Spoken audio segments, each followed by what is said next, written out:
Many Western Muslims have to cope with assumptions about race as much as religion, but increasing numbers of converts don't have that problem. Fidelma O'Leary was born in Cork into a devout Catholic family, but followed that well-worn emigrant trail to America almost 20 years ago. I grew up in a household that prayed the Angelus when the church bells rang, prayed the rosary as a family together almost every evening. For Mom and Dad, being Catholic wasn't just about going to Mass on Sundays. Being Catholic was something that happened every day. That's why I think for me, being Muslim and praying 5 times a day, it's easy.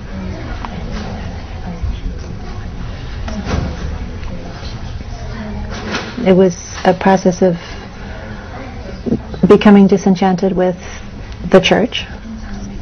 I just pulled away from being a traditional Irish Catholic.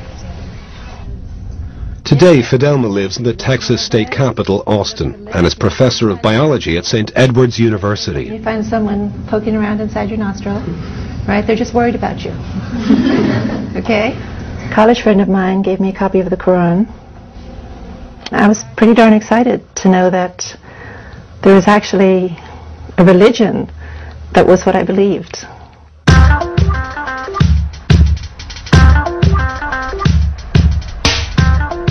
I've been Muslim for about 25 years. And I can remember a time when I was the only convert I knew. Now, my circle of friends is half converts. Most Friday mornings, Fidelma hosts a prayer group at her home, and among the faithful are 2 other Irish converts, Eileen and Michelle. Hey, we're 3 lovely lassies from Erin, and I am the best of them all. The world is becoming quite secular, and I think that's okay for a while, but then people look for meaning and they look for significance. Jesus said, "I am indeed a servant of Allah. He has given me revelation and made me a prophet." It's a very simple message. At the end of the day, it's a very simple message. There's God. Worship God.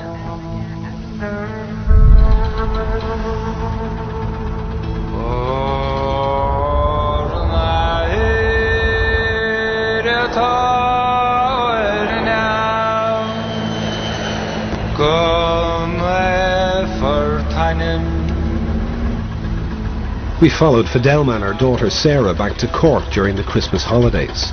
The journey would deliver an intimate encounter between a modern Muslim and Catholic tradition. When I first told my family I was Muslim, it was difficult for them to hear. They identified very strongly with being Catholic. It was hard for them, and they knew nothing about Islam. You talk about misrepresentations of Islam now, well, go back to Ireland in the 70s and it was more harshly misrepresented. I don't think you gave me a kiss. Give me a kiss and a hug for your auntie. What's your favorite auntie?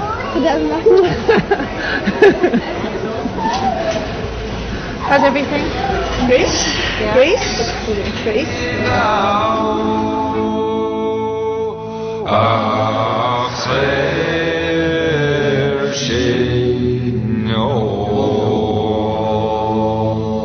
This is the small little part of Cork City that I grew up in as a child.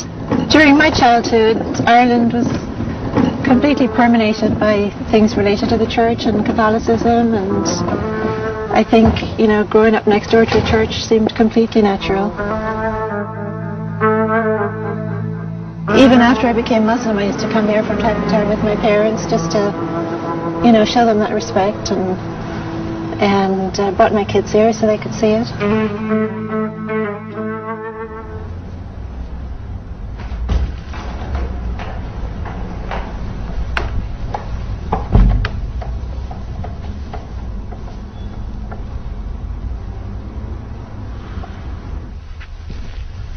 I'm kind of shocked at myself to remember that I used to go and kneel in front of these statues and pray to them.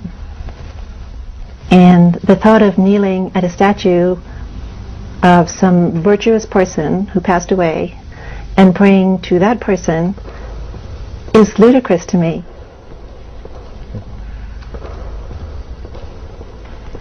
Well, one of the things I loved and still love about Islam is that the relationship with God is direct. It's me and my Creator. And I don't require clergy people. I don't have to go through clergy to have access to God. So I can learn from scholars, but my access to God, my worship is direct.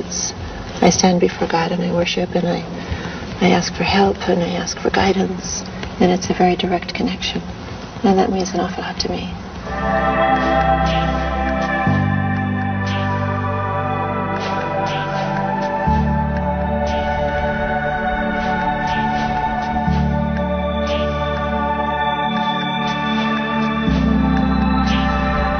What we have in the Quran is we have hints at the magnificence of God.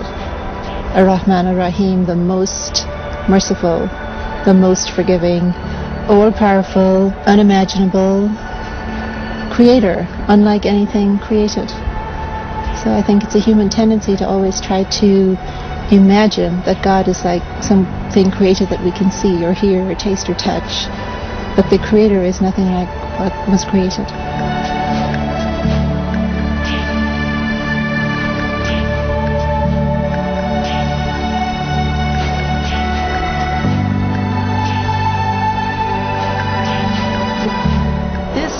God's creation.